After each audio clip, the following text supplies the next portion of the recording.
right, Austin. I got a bunch of bottles of formaldehyde here.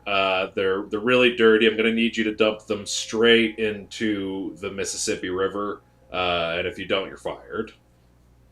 But sir, it's formaldehyde. I can't dump it in the Mississippi River. It's already got so much formaldehyde in it.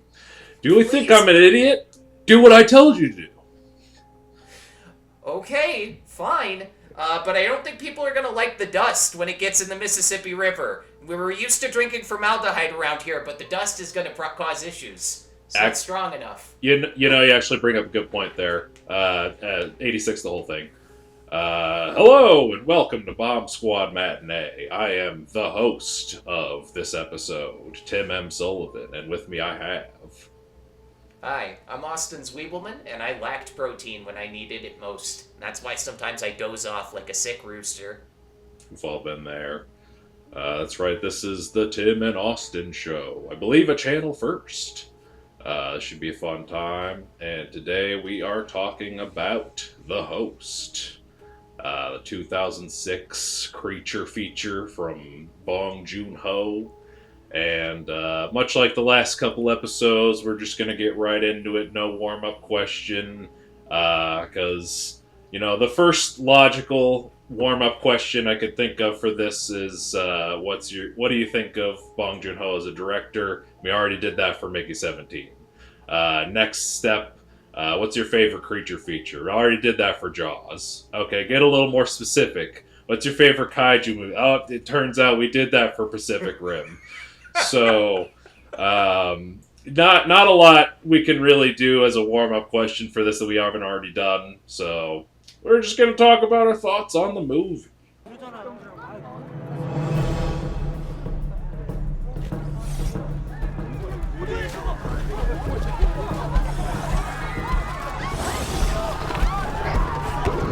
Austin, go ahead. I need to adjust my voice to be like more NPR. I actually like that it's just you and me because I was thinking we could start from the beginning. So this movie was a big fucking deal back in the day. This was the highest grossing South Korean film of all time when it came out. And 20 years later, with 3.2 million more people in the country now, it's still the 8th best performing Korean film in history, going by the sheer number of movie theater tickets sold. For those who aren't versed in the modern history of South Korea, the country endured a military dictatorship between 1961 to 1987 due to the West's sort of anti-communist horseshit. They had the Modern Picture Law, the broader National Security Act, and emergency decrees from Park Yun-sun getting people thrown in jail for stuff like not demonizing North Korean soldiers enough in movies. Shin Sang-uk's filmmaking license was removed for putting kissing in a teaser trailer. Then, those military fascists in charge, they tortured a student activist to death, and then one big uprising later, South Korea entered its democratic era. So, when you look at South Korean cinema, it's important to realize they only got out of their, McCarthy-esque Hays Code era in 1987. That's 39 years ago. At first, you got the Korean New Wave. Stuff like Chilsu and Mansu, Black Republic, Single Spark. And then things took a big blockbuster-style turn with the release of a movie called Shiri in 1999, which is a homage to 80s shit. Fucking 80s Hollywood action movies, John Woo-type Hong Kong stuff, James Bond.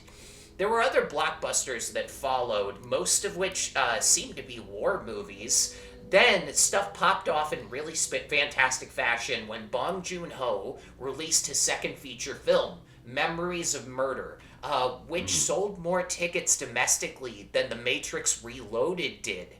That shit won Best Picture over in Korea, and it saved Sidus Pictures, its production company, from bankruptcy. It was a really big deal. This led some movie producers to take a gigantic risk, making the first CGI-heavy Korean blockbuster ever. At the time this was produced, South Korea's largest VFX studio, Digital Idea, it was only 8 years old, and at most, they could contribute 20 people, max, to the project. Ultimately, in the end, they would employ like over 70 artists on this, 10 for the monsters alone, but that's later.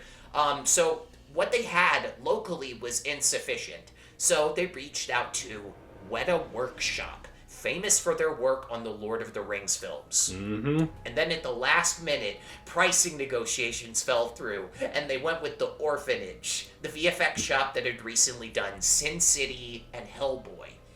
To actually talk about the movie a little bit here, it's amazing how comparatively cozy a Bong Joon Ho movie can be when the main villain isn't capitalism. With a giant fish monster, you can at least physically kill the thing.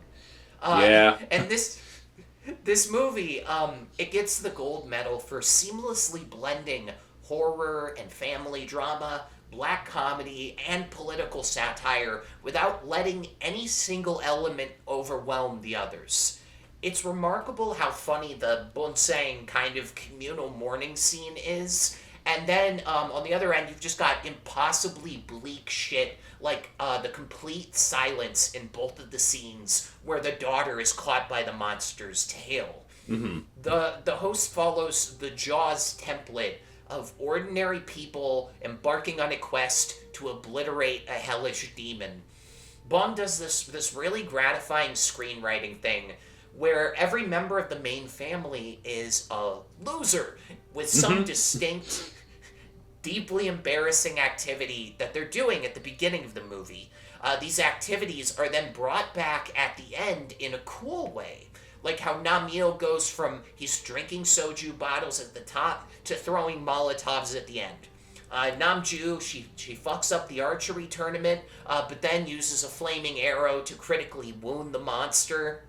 And Gongdu has the narcoleptic part of his brain removed by the US government and also gains a plus 10 buff with melee weapons. Okay, so the last guy's payoff is a little more complicated. The last thing I want to bring up is the depth of this movie's political satire. In The Host, the American military creates a literal giant monster by dumping toxic chemicals into the water, into the main river that goes through Seoul. Then it spreads this tremendous panic about a virus that turns out to be 100% fake. And their plan to deal with said virus is dumping more toxic chemicals, but into the air this time. As a viewer in 2026, the idea of America creating this fake, abstract thing to spread panic and distract from a much more real, physically obvious problem that they created seems so intelligent. It's saying of all like the horrendous dictators the CIA has installed so we could extract natural resources from other countries while telling everybody that we're fighting the boogeyman of communism.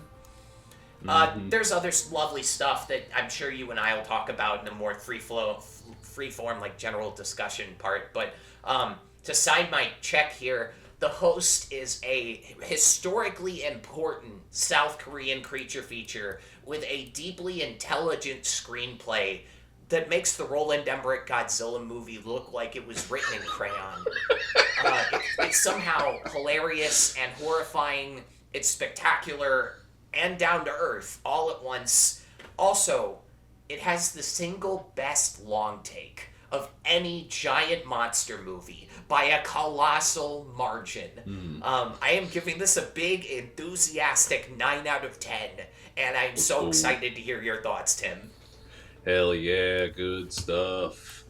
I agree with everything you just said. Like, my first time ever hearing about this movie was, like, October of 2008, because that was around when the old cable channel G4 was advertising that they were going to play it on Halloween as their, like, special Halloween spooky movie.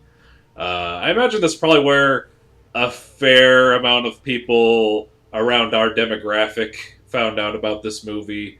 I didn't actually watch it when it aired on G4, but like it always stuck in my brain. Like, that movie looked interesting. I didn't watch it until this little movie called Parasite won Best Picture at the Oscars. And I was like, I should watch more movies from this Bong Joon Ho guy. Oh, he directed that one. Yeah, let's go watch The Host. And yeah, absolutely loved The Host when I first watched it. Absolutely loved it on rewatch. I watched it with my wife last night, and she really liked it too. She is not super versed in Bong Joon Ho. Like, she's been very curious about him, but like, we went to see Mickey 17 together, and that I think is the only one she had seen before. But she had heard about this, funnily enough, looking up the Stephanie Meyer, The Host, which you were joking about in the group chat. Sure. But yeah, no, she liked this a lot. Her review after the movie was over was just, he could have been meaner about the U.S. He could have been meaner.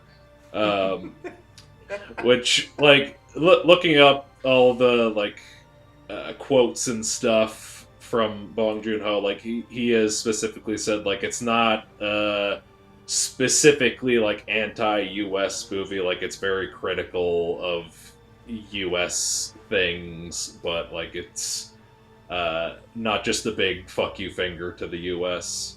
Although, funnily enough, I did see a thing that was like North Korean authorities liked the movie because it was critical of the U.S., which is rare for a South Korean movie. So I was just like picturing the Predator handshake meme is just like North Korea, South Korea, fuck America.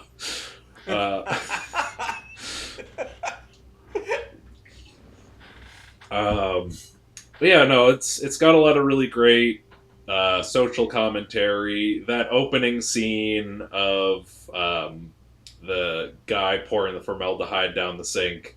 The first time I watched it, I thought, like, this is just like goofily over the top. And watching it again, it's just like this is pretty silly, but it definitely feels real. And then today I found out that's based on an actual fucking thing that happened.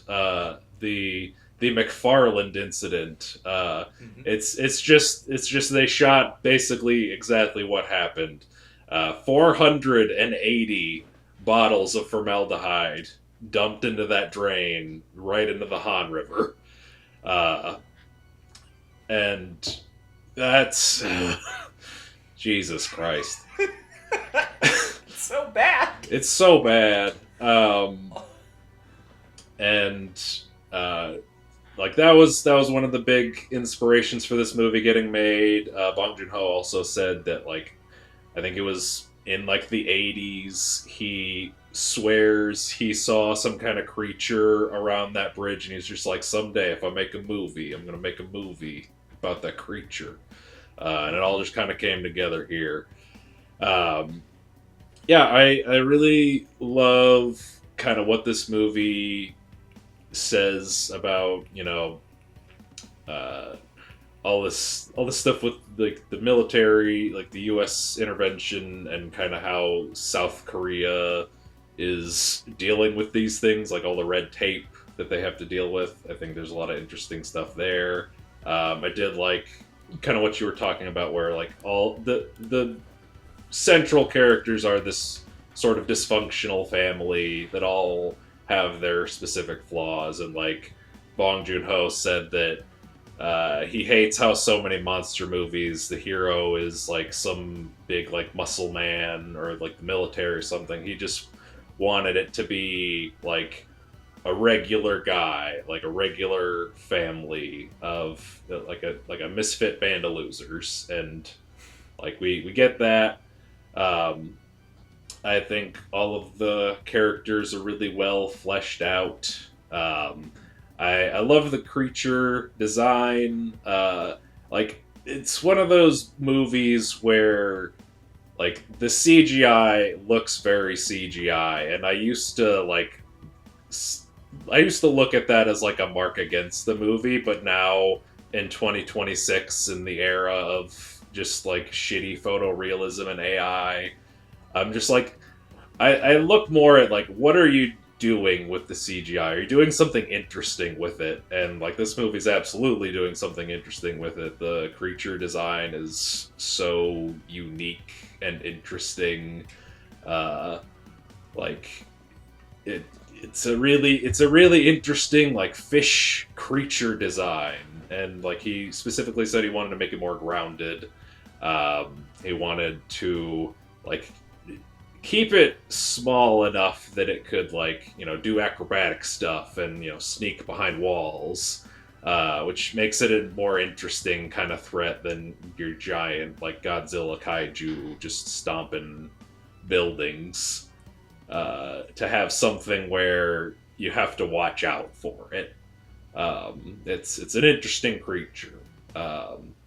Overall, really good movie, and I'm sure we'll have more to say about it in general discussion after a brief commercial break.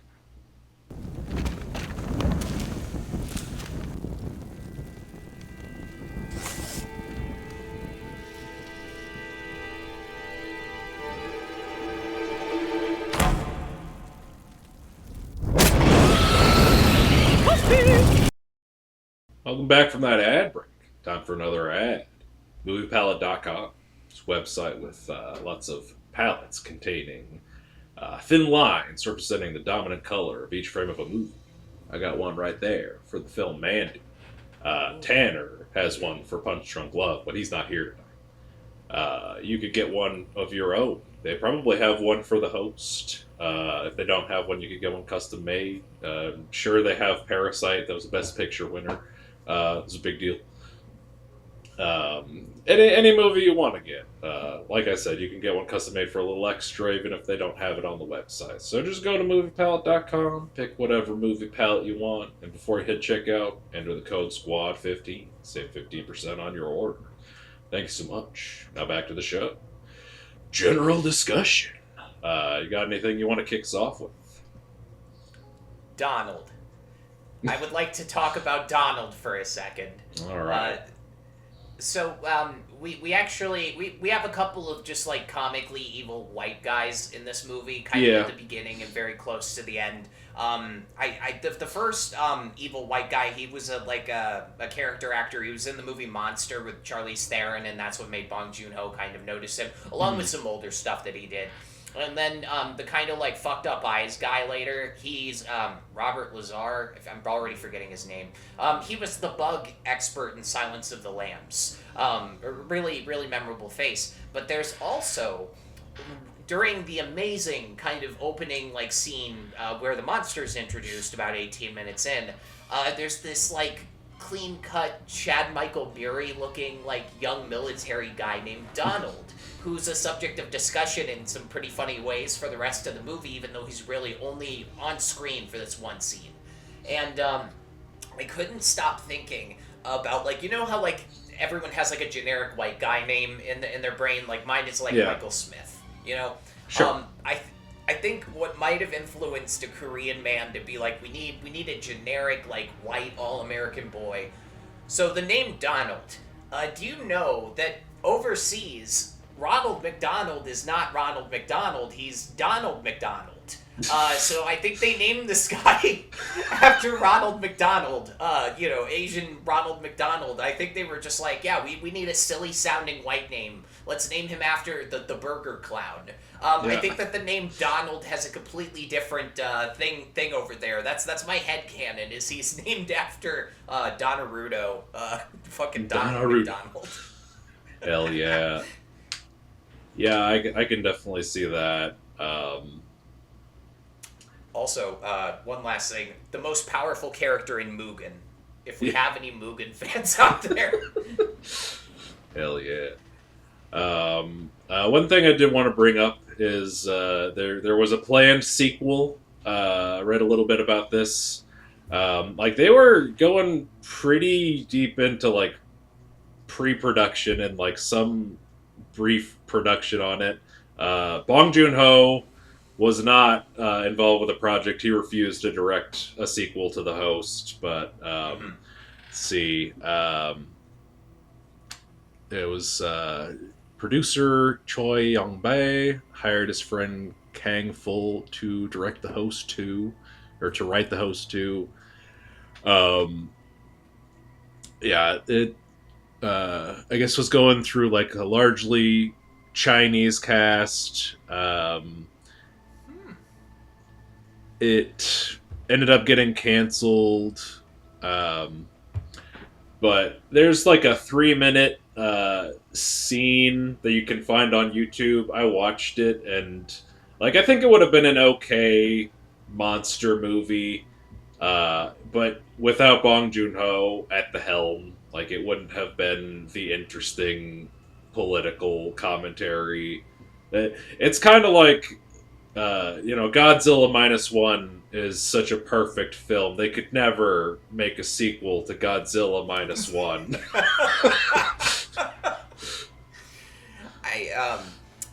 I I've been reading about the host for like days now, and I actually didn't come across anything about the sequel, so I'm really caught off guard here.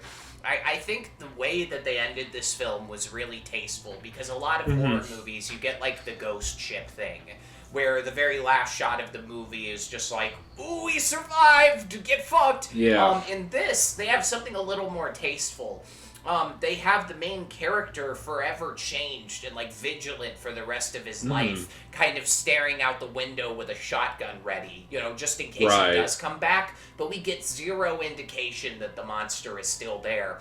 But also, the way the monster is synthesized in the first place, you could realistically assume possibly something could come back, but they're just not, cheap and lame about it, like showing a little fish like with three tails is the last shot of the movie or something.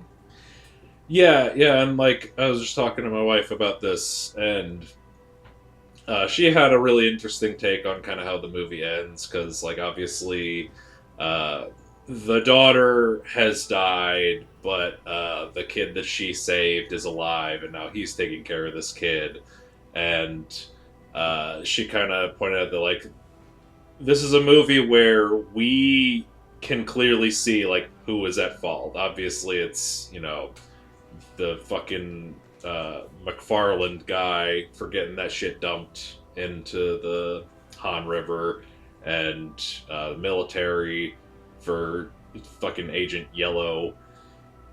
Just everything. We can see who is at fault for basically everything in this movie, but we kind of, at the end of the day, it's not really about who's at fault. It's kind of about picking up the pieces and fixing the mess that we have.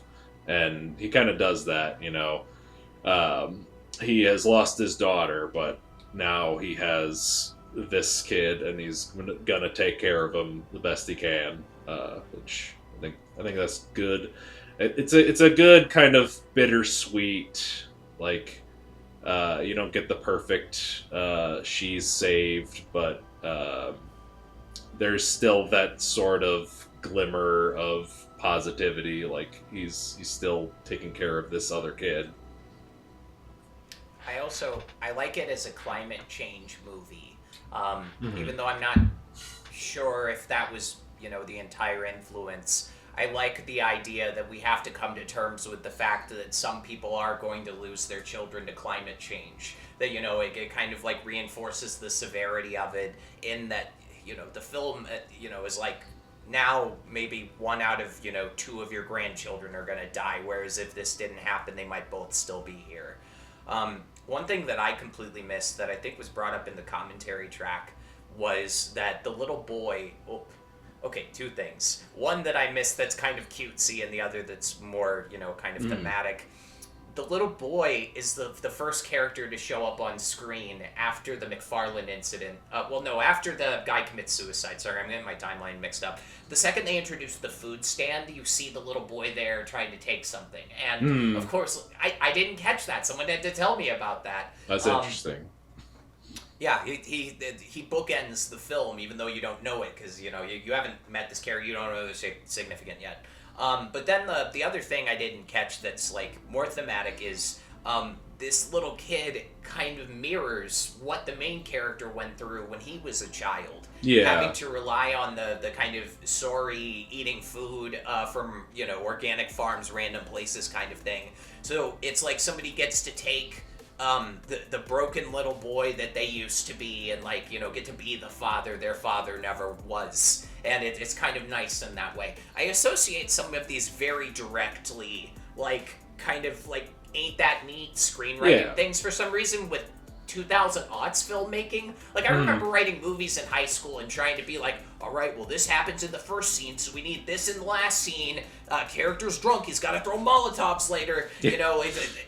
For some reason, I associate that more with films from the aughts. Like, people are doing that less these days. I don't know if that's true or not, but I feel like people did cutesy screenwriting shit more, like that more back in the aughts. I could be wrong. I could see that. There's definitely, it definitely feels like a movie of its era. I do love how it's just like exactly 2 hours on the dot.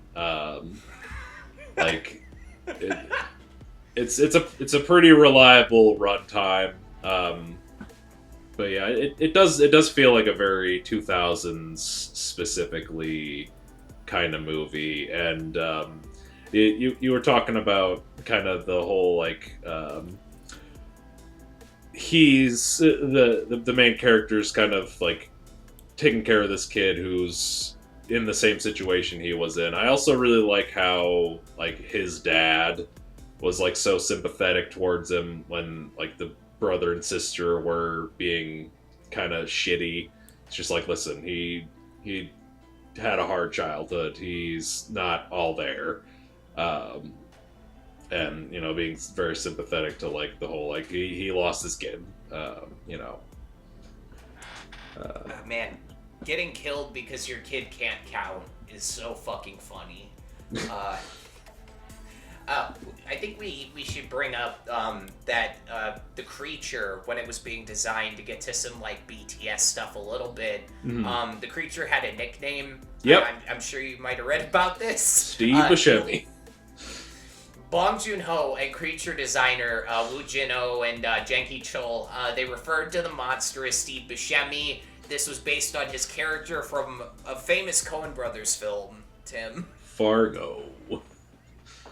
Because he's a twitchy little snappy man, and they wanted the monster to have that twitchy energy. And for the Sopranos people in the audience, this monster is what Phil Leotardo pictured in his mind when he referred to Steve Buscemi as that fucking animal Blundetto. Those who get it will get it.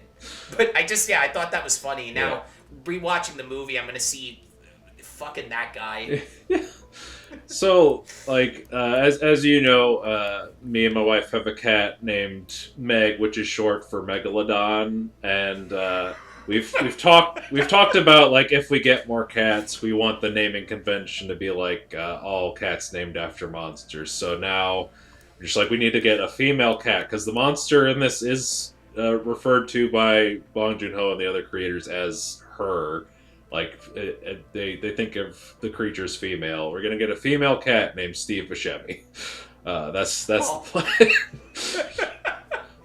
I mean, it makes sense. The monster has a mouth like a Georgia O'Keeffe painting. It's fine to gender the monster. Plus, it lays eggs. No, that rocks. That rocks. I hope you guys enjoy your cat. Do you know there was a sculpture of this monster just chilling in South Korea for ages? Do you know this? Yeah, I think I read something about that was erected in 2015. It cost some I think $130,000 or something. It was an ornate little fucking statue.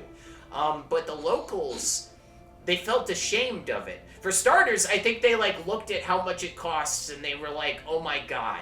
We could get so much soju out of this. This is a waste of my Korean tax dollars." But the other thing was, they were self-conscious that when foreigners would come over, they don't know what the host is. So they're walking around Han River Park and they see fucking Steve Buscemi there, giant, 10-foot statue, and also they were doing some renovations on the park to make it look nicer, and every time they added like a nice art piece, they just look back at this sculpture of the fucking vagina monster and just be like, oh! So, in April of 2004, they finally, rest in peace statue, they finally took it away. Hate to see it. That would have been cool to fucking, like, go see, though.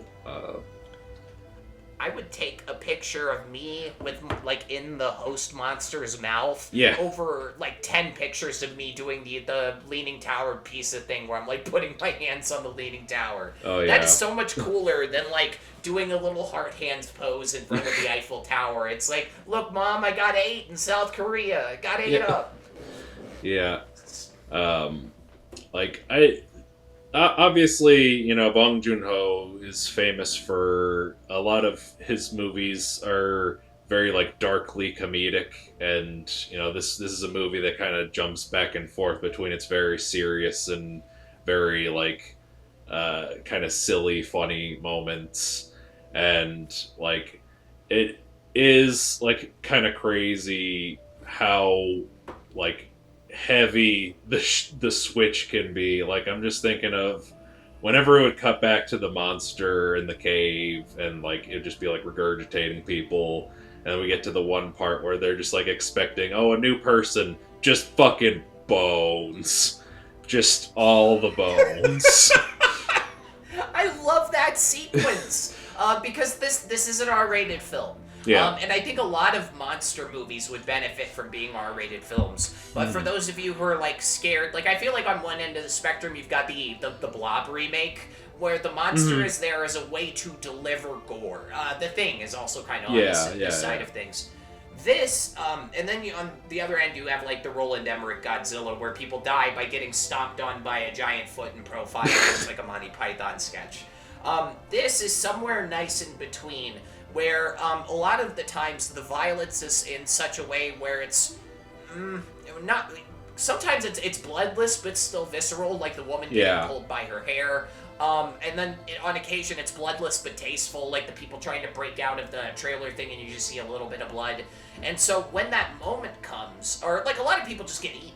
And then when that moment comes where it's just spitting out bones for like 30 solid seconds, the horror really lands. So the way they modulate it is very effective in this. Yeah, absolutely. Like, it's one of those movies, kind of like what you were talking about, like, it's, like, just barely R-rated. Like, there's some moments where it gets decently bloody, but you're just like, that could still maybe be PG-13. But I think, like, there's enough fucks that you're just like, no, this is R. And then, that moment happens, and it's just like the Jesus fuck moment of the movie. Also, oh my gosh, it was so, I watched this with Sid, who had no idea. I was introduced to this movie in Kathy Corley's Modern World Cinema class. This was actually, I feel like all the film students of the world should make like a database of what their film professors thought was canon. Like what they decided to put in their classes. Like, I had a friend of mine where, like, in her class, the diversion from the usual, like, Taxi Driver, Citizen Kane, Aguirre, The Wrath of God stuff was Road to Perdition? With Tom Hanks. And one of the diversions, my year I was taking, a generic film studies class, they decided to show this.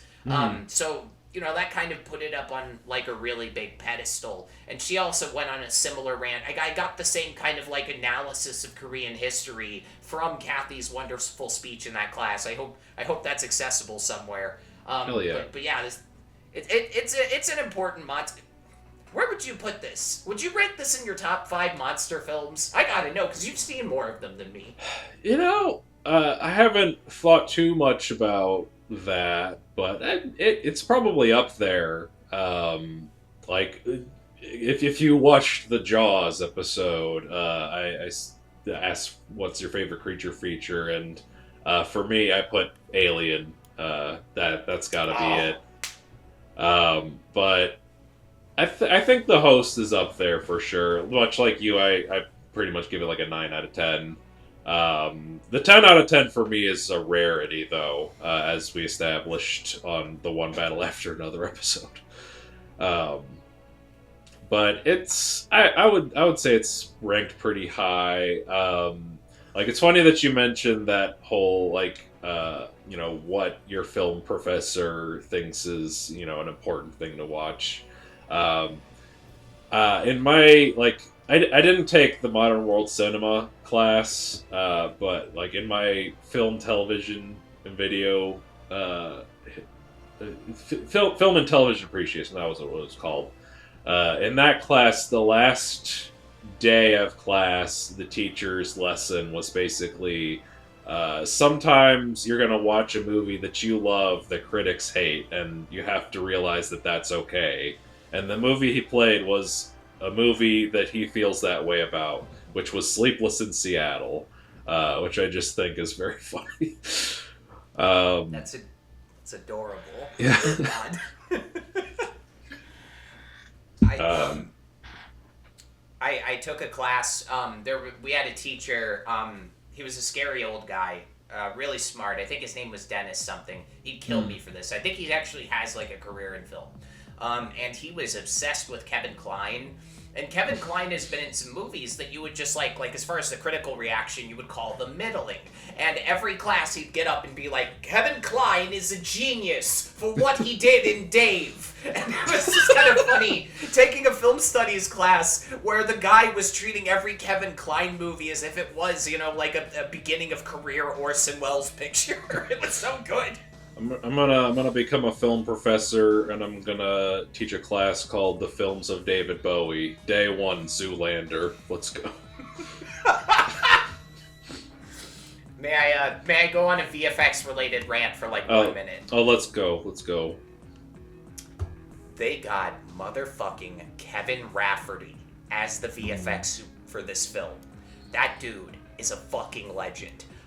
He got his start working on The Last Starfighter, tracing blueprints on encoding tables and converting them into digital assets for the Cray XMP supercomputer. That was one of those shows where like every coordinate for the 3D models had to be input manually. Fuck. He then moved around companies, like he worked at Renzi8, he worked at UniFX, then to PDI. Eventually, he ended up at the Big Kahuna. That's right, Industrial Light and Magic. He worked on 4 shows there that got nominated for Best Visual Effects, the Oscar. He worked on Dragonheart, The Lost World, The Perfect Storm, and The Phantom Menace. That's right. After that, he moved to DreamWorks as a lead CG supervisor, where, so funny, he designed and implemented the entire CGI pipeline for Shark Tale. That was a big project he did. Yeah. Then eventually he got hired as The Orphanage as a visual effects supervisor and got to work on this. I saw his eyebrows in the behind the scenes making a featurette, and I was like, that's the Last Starfighter guy! I know that fucking guy! And so I had to give him a shout out. These days he's like mostly working on like TV. He worked on Rebel Moon recently, I think. He's still like rocking and rolling, getting steady work, which is so hard to do in movies these days. Which goes to show he's the GOAT, and he's been the GOAT for a long time. Like, as a VFX supervisor, you're in super capable hands, and fucking Kevin Rafferty is there. Yeah, absolutely. VFX specifically, if you can keep getting work these days, yeah. If I had a nickel for every time that Shark Tale came up in the last month. Oh, God.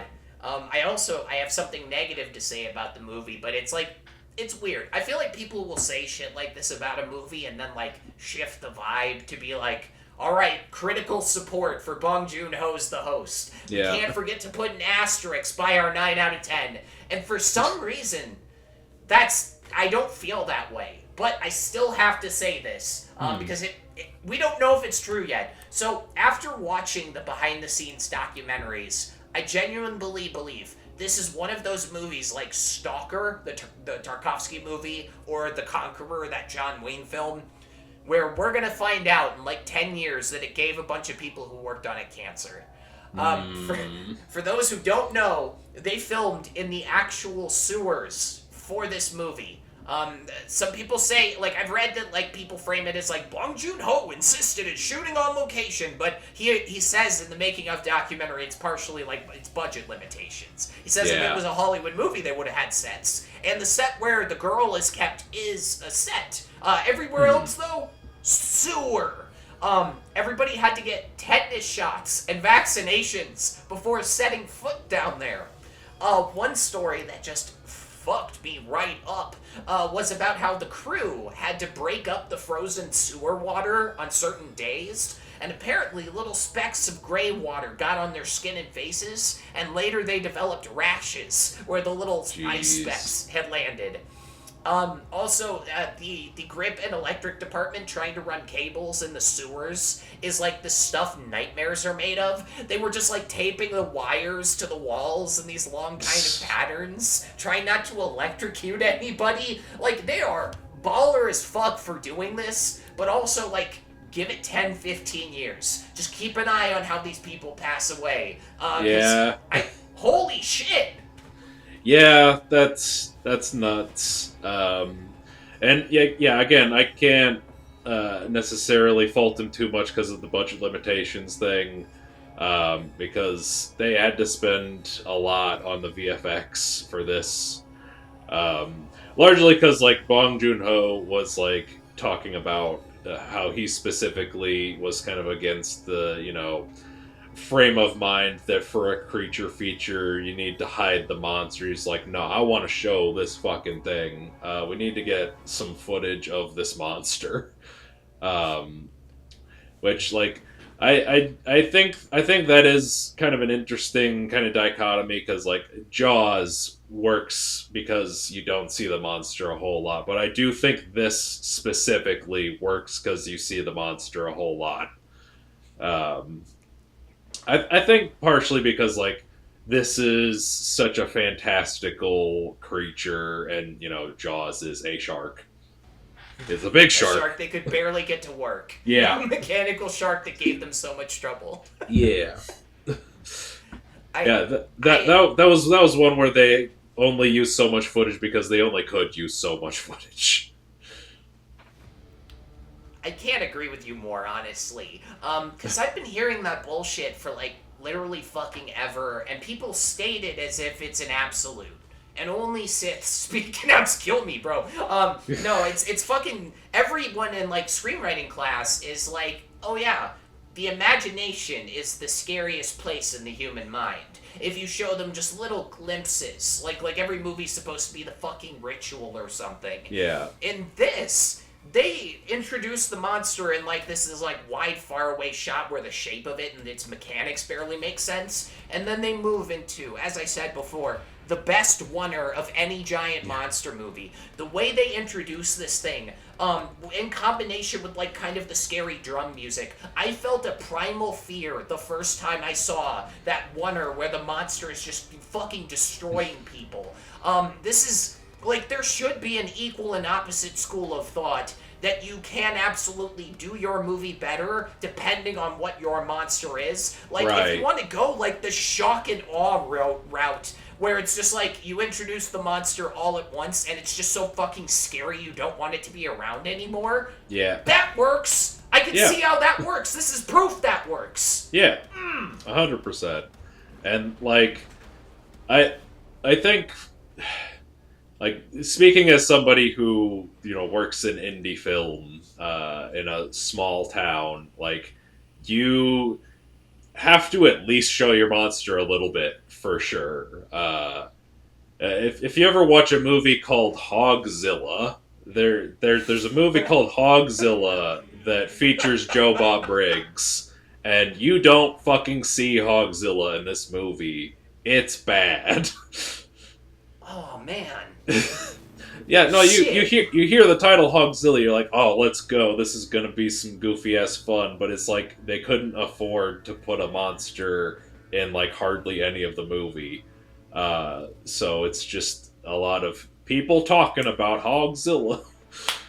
Oh, we're at like 44 minutes. I have time for this. Did you see that headline about how Evil Dead Burn? Apparently, there's just 10 minutes of just black video, like just complete darkness, and all you hear is scary sounds. I do not fucking like that. We are making movies. I'm sorry, part of like what people pay for and spend their time on is the visual part of the movie. Mind you, that the audio is also important, but you need both. If you want to do like a fucking scary audio thing, fucking make a radio play, make a podcast. And okay, if it was like 1 minute, maybe avant-garde. 10 minutes, fuck you. That's a budget cut. How do you feel about that? Have you seen that teaser that they released? I like it. I don't like the color grading, but I like it. I think like maybe it can be fun, like what I'm seeing on the screen, what I can fucking see when I turn my phone brightness up enough and look at it in the right lighting. I'm worried. I'm worried that this is going to be the first bad Evil Dead movie. I didn't think it could happen. I hope I'm wrong. I hope this movie's good and it's just like weird and avant-garde in some interesting ways that we're not seeing yet. But yeah, no, the color grade based on that teaser, dog shit. And God, the coloring and the lighting, bad. And I looked up the IMDb page for Evil Dead Burn, and the only colorist that's in there was a colorist who worked on The Substance, which is a movie that is rich in color and lighting. How is this happening? This has got to be like a studio thing where studios are just mandating shitty lighting and color grading to hide their bad green screen or something. Fuck. Maybe that, or this thing pops off in 10-bit color. I brought this up on the show a few times. Like The Little Mermaid, the Disney movie, looks abhorrent in 8-bit color on like your cell phone screen. But then you go see it in like Dolby Vision, and you're like, oh, this looks fine all of a sudden. Maybe the Evil Dead Burn trailer just pops the fuck off, when it's in HDR color space. Maybe. I still haven't seen the trailer in the theater yet. Reason I bring all this up is maybe if you can't afford to show your monster at all, don't make it a movie about the monster. And it's kind of nice, but it also doesn't feel cheap to make a movie where it's like, we're going to show the monster a lot in broad daylight. Like, this is how many years before Pacific Rim, and they're like, we're introducing the monster in broad daylight without any rain. It's just so ballsy. Like, the fact that they thought they could get this comp to work back in, 2005 or whenever the animation was being done on this is so fucking ballsy. Although, I got to see every iteration of that comp, every serious iteration of that comp is in the bonus features. They added lens flares. There's you could see between the plate and right before the final version, they add some lens flares where the sun is to make the comp blend work. And I was like, 2006, we're back, baby. Yeah. That's a video co-pilot school of making your comp work. It's just putting lens flares in there to help make it all work. Get that J.J. Abrams shit in there. Let's go. Fucking Mission Impossible 3. The lens flare is the sun. It's not like coming off the reflection in a soda can, but it is one of those where it's like, if they had maybe $20 million more, they might not have put a lens flare to help the comp blend in there. Yeah. But what is it? For Agent Yellow, I wanted to. This is just silly. For Agent Yellow, they lack the CG to do like a particle simulation of that volume. It would have looked bad. Today, that might look bad. So they had to actually drop a bunch of dust on people. And they initially used curry powder, because when you think, what's a yellow dust I can make? Especially in South Korea, you choose curry powder. Yeah. Your brain went to the right fucking place. One of the people, there was a Korean company that did the practical effects, which are very important in this film. For the beast splashing in the water, they had 50-pound barrels of cement they would shoot into the water for the plate shot. But they were running tests with the Agent Yellow, and it occurred to somebody. They're like, we can't drop curry powder on the actors. You can't do that. It'll get in their eyes. So they went with this like kind of red clay dirt that got very dry and powdery because it wouldn't blind everybody. It's a little like you'll notice like the actual Agent Yellow that's dropped on people is not yellow, and that's the reason why they couldn't find a yellow dust that wouldn't fuck you up. So, yeah, there's that. Yeah, no, that tracks. I'm glad at least some safety precautions were being made. Like I do really love that like climactic battle. You're kind of talking about how like everybody kind of gets their moment where that quirk kind of comes into play. I just love the fucking alley-oop of he drops the Molotov and she just fucking gets it on the arrow, bam. But main guy's still gotta like get the final blow, so he just gets that fucking spike in there. I read that the battle was originally like considerably longer, like he's like gouging eyes and shit, but they cut it down. Yes, you can see it in the there's a featurette about the creature, and what is it? There's a scene from the deleted stuff where he like rips an arrow out of its eye and the whole eyeball comes with it. So I guess it was considerably more gory, maybe cartoonish at a certain point. And this one, I think they struck the perfect balance of including only what needed to be there. Yeah. I think it's pretty perfect the way they got it. Yeah, good climax, good movie. The animatronic monster head that they used for the close-up where he's pulling his daughter out, that was done by John Cox's Creature Workshop over in Queensland. Have you ever heard of these bastards? I don't think so. You're about to. These are the same people who won an Oscar for creating the animatronic sheep in the famous pig movie, Babe. Let's go. Won an Oscar. They also did some of the aliens in Pitch Black. They did the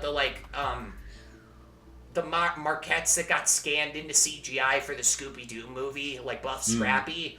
Also, if you ever went to Warner Brothers Movie World in Australia, like if you have memories of that, they made the animatronics for the Looney Tunes ride. Really solid stuff. There's a lot of footage on the DVD of them like making this giant animatronic kind of head, and all of it was like very controllable. Like it was just full of rods and little electronics and stuff. It's amazing what they created, and for like I think as many shots as they could where they could maneuver in the real like front of the monster, they tried to do that. Hell yeah.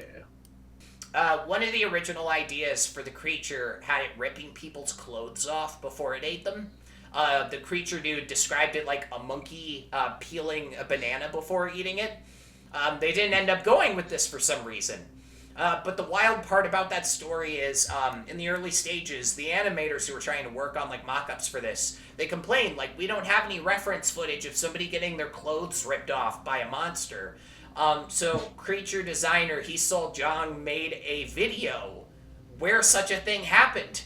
He brought it to the the crew and was like, here's a video of me getting my clothes yoinked off.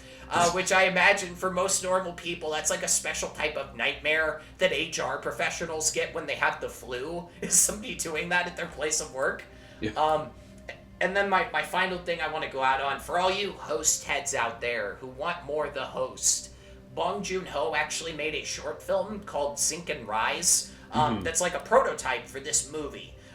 It stars the guy who played the dad and the homeless guy who helps out in the third act. He's also reportedly in the movie. The film was really hard to find over here for a long time, except some absolute champion uploaded it to Vimeo 2 years ago. Go download this shit right away. You never know what short film is going to be the next Bo. Go download it. Hell yeah. That's all. I wanted to watch that short film, but I couldn't find it, and I'm going to Vimeo that shit. You did remind me of one more thing that I want to bring up, which is that when they were, like, figuring out how the like demise of the creature was gonna get animated and like all of the layers. They did like buy some fish from a market and just lit them on fire to like What? to like figure out what the layers of skin and like what the burning would look like. Like they just bought some dead fish and put some like lighter fluid on them. Got some video of it. Just like, all right, so this is our reference footage for what the creature dying is gonna look like. That reminds me of a story I heard. There was a VFX artist who was working on The Boys. I think it was season 3 or 4 of The Boys. And he went up to like whoever his superior was in the chain of command, and they're like animating a scene where like, you know, somebody gets ripped in half and their entrails are everywhere, like typical shit for The Boys. Mm-hmm. And he's like, I'm not sure like anatomically how we're gonna do this. And he's like, do we have any reference stuff? And this guy shows him to the gore folder, and he pauses, and he's like, are you really sure you want to look in the gore folder? And so the guy goes in there, and it's just the most disgusting live leak shit you've ever seen on the server at work. Yeah. And so he's just like, all right. Yeah. Fucking Christ. You never want to hear the sentence, are you sure you want to look into the gore folder? What you're about to see is heinous. And with that said, let's get into our final thoughts on Bong Joon Ho's The Host. Austin, let her rip. When people say the host with the most, they're referring to this. It's a spectacular picture, up there with Godzilla -1, and Shin Godzilla is one of the greatest giant monster movies ever made. Thank you for choosing this one, Tim. I had an absolute blast rewatching this. Hell yeah. Good stuff. I too quite enjoyed getting to revisit this. It's been a couple of years since I've watched it, but figured we had an empty slot and this was turning 20, so this would be a good one to celebrate. The Host is a solid film. It's one of my favorite Bong Joon Ho's. I might have Parasite a little bit above it, but I need to rewatch Parasite too, honestly. It's got some great social commentary. It's got a really fascinating and like cool creature. Some good dark comedy. Some fucking fucked up horror. It's a really good picture, and it is, I don't think, currently streaming anywhere, but like you can rent it, you can probably find a DVD pretty easily, so I would definitely recommend checking it out. And with that said, this has been the Host episode of Bomb Squad Matinee. Thank you for tuning in. If you're listening on the audio platforms, please give us a review, thumbs up, tell us how we're doing. We appreciate any feedback we can get. If you're watching on YouTube, thank you for watching. Leave a comment below and let us know. What do you think of Bong Joon Ho's The Host? What's your favorite Bong Joon Ho movie? What's your favorite creature feature? What would you do if your supervisor told you to dump a bunch of formaldehyde into the drain? Comment below, let us know. While you're down there, hit the like button if you like the video. Hit the subscribe button if you want to see more. And hit the bell icon to get updates on when we upload stuff.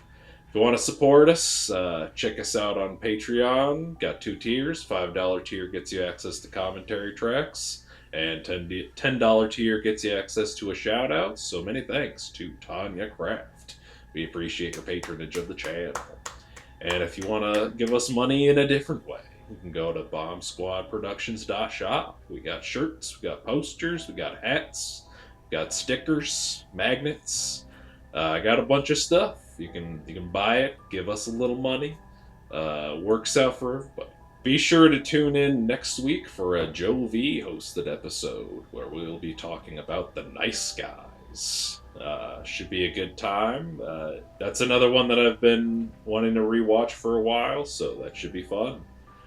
Yeah, thank you once again for tuning in, and remember, don't dump formaldehyde in the sink. farewell.